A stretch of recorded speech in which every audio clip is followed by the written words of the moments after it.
Hello tarantula friends, it's me, it's Sophie from Loveablespoods, and yeah, so it was an unboxing day today because I ordered the Spider Shop mystery box. Now I got a £30 one, and this video takes kind of a really sad turn at the end, but I'm after any advice from you guys, whoever sees this. Obviously watch it through because I've got some really cool stuff, but it does have a bit of a sad ending. But here we go, getting the box open terribly as always. I need a box knife. Sprinkle, sprinkle, sprinkle, sprinkle, making it snow with them packing peanuts. This is my first ever mystery box from the Spider Shop. Like, I love the Spider Shop so much.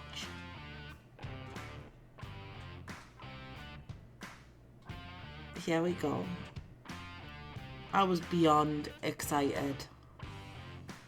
Now I'm doing a voiceover as I normally do because the kids were being noisy in the background and the washing machine was being noisy. I can't win. And yes, Beastie, I haven't done my nails. Fuck you. So let's get this little mystery box open. I can't remember if I said, but this is the £30 mystery box. And my god, they absolutely... I couldn't be happier with what I got.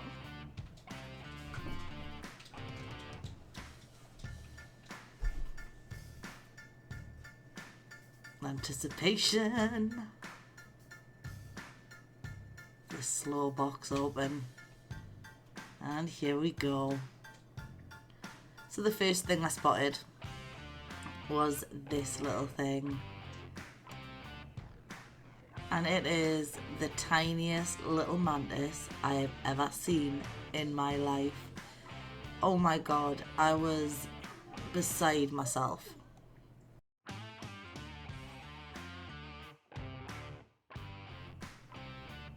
So the next thing I unearthed from the packing peanuts was this Nandu. Now I was so happy because I have two and now I have three. This was my... was that my G Pulk Gripes and my T Vagus? You'll have to excuse me, I'm not with it today. And oh, look at my excitement. An A Samani juvenile. Like, I love this species. I only have a sling at the minute, and it is the sling that I get so excited about. It's excavated, it puts substrate in its water dish, and oh my god, I've wanted one of these. And I've got a juvenile. Oh my god, I was so fucking happy. But yeah, as you can see, this had me a freebie, but that was because I had some problems with my Mantis last time. But thank you, Spider Shop. I literally love everything. Oh my god, I cannot wait.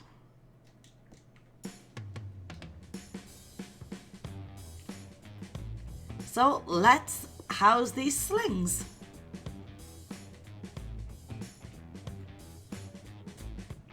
This is the Grandma Stoller Pulk Gripes. I'm just seeing how big they are, and then that'll determine what I put them in to house them. Obviously, if they're teeny, I mean, it says on the tubes that they are 1 centimetre, but sometimes they say 1 centimetre and they come and they're quite chunky boys, you know? So that's why I always check.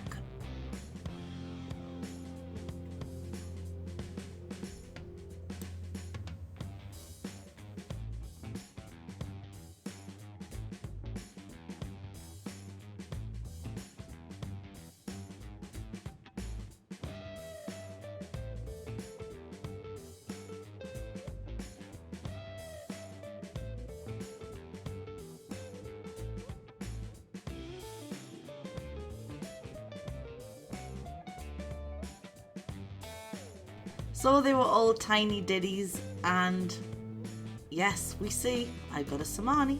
Okay, calm down. Calm down. Alright, let's rehouse these little ones.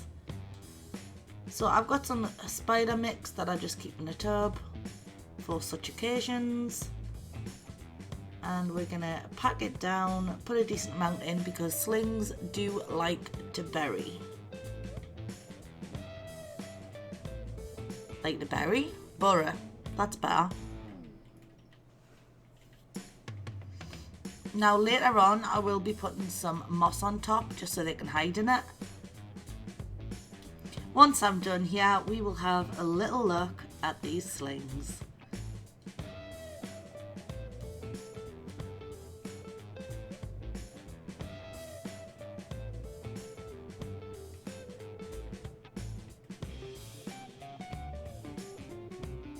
So what I like to do for slings is I use a paintbrush like the handle and I make a hole just for them to kind of burrow down into. It just gives them somewhere to run rather than running straight out, you know? Makes them feel a bit more secure. So I wasn't happy with that. I like to be able to see them on the side, so I kind of make like a little window. That way I still get to see them.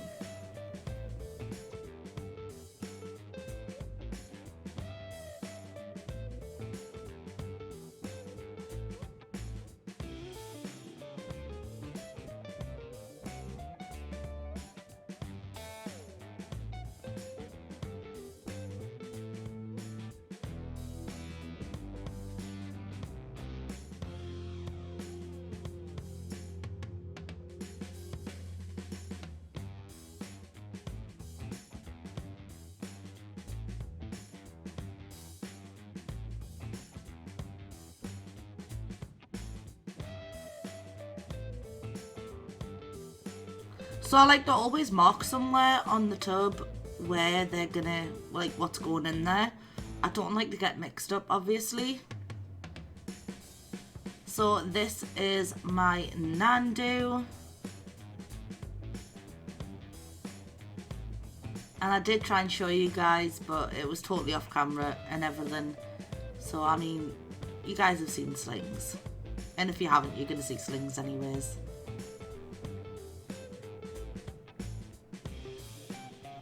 Oh, a tiny little dot is it? So cute.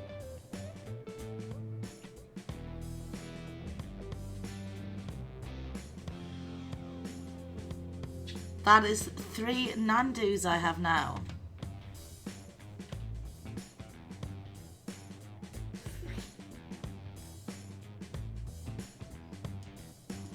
This is a T-Vagons, which I got for free from them. I super appreciate it, Spider Shop. Thank you very much.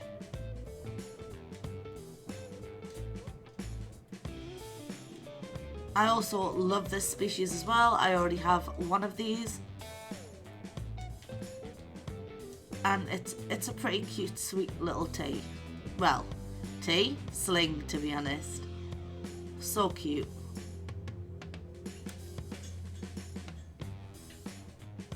In you pop, little one.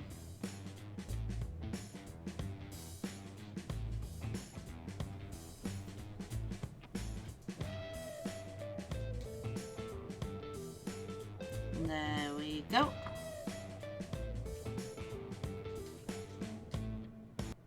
Don't forget to write on the lid exactly what it is.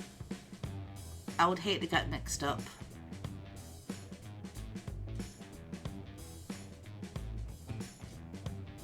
And thirdly,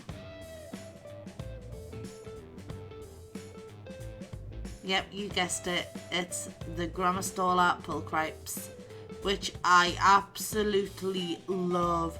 I have one that's just molted and its name's Bubble. It's a sling, but it's like a chunky sling. And it's literally just molted and I absolutely love Bubble. Like,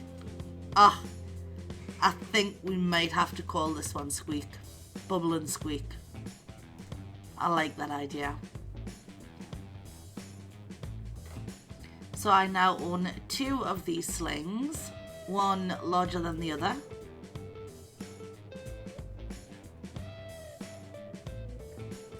In you pop. I am so happy with everything so far.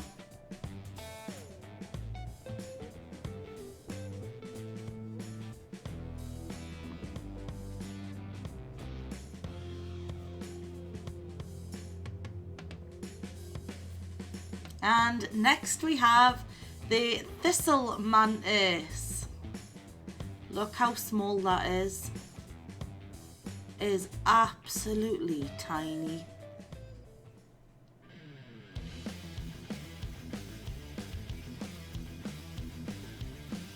Well, build an enclosure with me, guys. So it's gonna need a little house. Obviously, it's tiny. It's the tiniest mantis that I've ever seen and that I own. So yeah, it's gonna need a tiny house. So what I do is I hot glue a stick into one of these sun pet tubs. Shout out to Arachnid Alien and Bears 8-Legged Freaks, because it was them that told me about the sun pet tubs, and honestly, some of the best things I've ever bought. So handy to have in every time. I love them. I'm going to buy them in a range of all sorts of shapes, sizes. I just really like them. And there we go. And then we work on the lid. Obviously we've got to have some mesh on the top because it's a mantis. Mantises like to hang upside down, and they like mesh on the enclosure so they can molt. So this is why it's important that you have mesh. So all I did was, this is the sun pet lid, and I used my soldering iron and I literally just like cut it out. I just cut a circle out the lid and then hot glue away.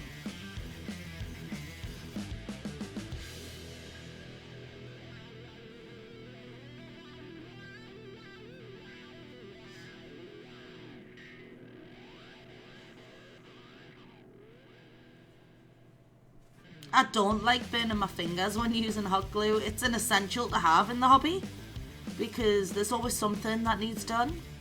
But I don't like use my fingers or anything like that because that shit burns.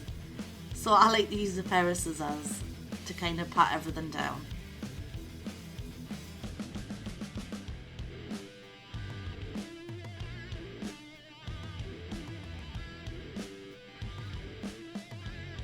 Honestly, I would be lost without my hot glue gun in this hobby. I really would. And then all I'm going to do is pull it really, really tight. And then the glue will seep through and then harden. Like so.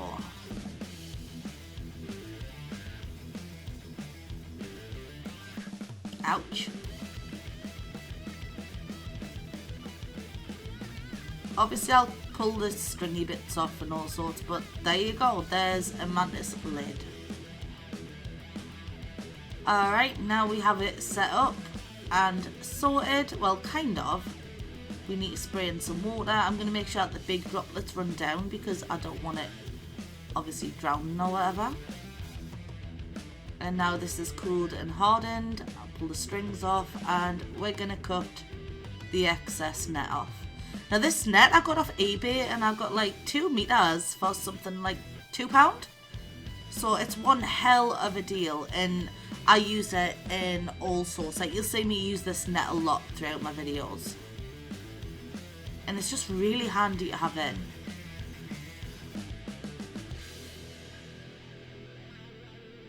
Obviously it's not just used on mantises, it's used on my beetle enclosures, my red runner enclosures, like another thing I would be very lost without. And there we have it. So this is the little one. So my 7-year-old didn't know at the time, but as soon as I saw this in the box, I knew it was going to be hers. So this little thistle mantis is going to my 7-year-old because her jumping spider that she's had for quite some time is sadly passing away. So this is going to put a smile on a sad little girl's face. So thank you so much, Spider Shop. Honestly, couldn't have come at the right time with this little mantis. Thank you so much.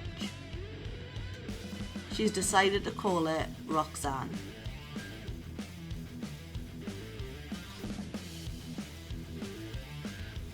Look at how cute this tiny little thistle mantis is. Look at all the little like lumps and bumps and little fake thorns it's got on it. Oh my god. Like, this is possibly one of the cutest, littlest things I've ever seen. Literally fits on the end of my finger. I think it's absolutely beautiful.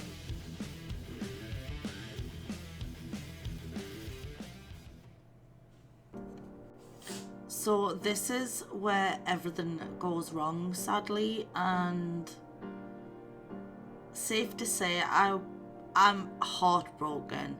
I mean, there might be a little bit of hope. I don't know, some advice would be amazing. So this little gorgeous juvenile that I was so excited about, we're about to rehouse it. Had everything ready. I've got it in a tub for now, like a deep tub, so it's like really deep substrate. It's a bit, is it Barplast, something like that tub, until I can get it something nice next week. But it was gonna do, it's a good size. So yeah, here comes the moment where I see the little butt. Well, I say little butt, that's a big butt.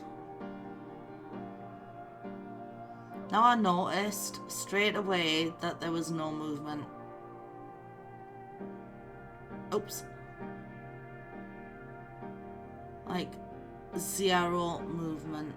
I didn't know what to do, so the only thing I could do was unroll it. Oh.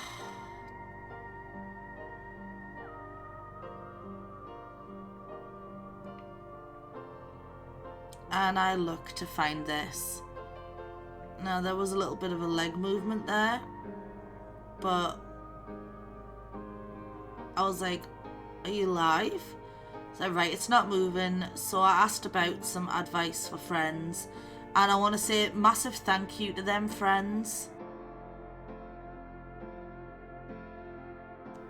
So a update, this little one actually did roll over when I put some water on its fangs while it was on its back, because honestly I was so terrified. So it rolled over and I could see that it must have been trying to molt. Like, look at the legs, it's actually ripping through its legs, but there's no carapace coming up or anything, which was super confusing to me. I mean, I don't know how this one's going to pull through. I've decided to call it Calamity because it's a bit of a shit and it's a bit of a calamity. But yeah, I don't know how it's going to pull through. I will keep you guys updated with that. I can only hope and pray that it's going to flip back over and give itself the molt that it obviously so badly needs and wants. If not, then sadly I don't think Calamity will make it. Calamity's been pretty lifeless, just sitting in the same position that he was, or she was, hours ago. But I'm kind of hoping, you know, once it settles in, maybe it'll flip and maybe molt tonight, we don't know. So it's going to be touch and go for the next 2 days, guys, but I will keep you updated on Calamity. Thank you for watching. The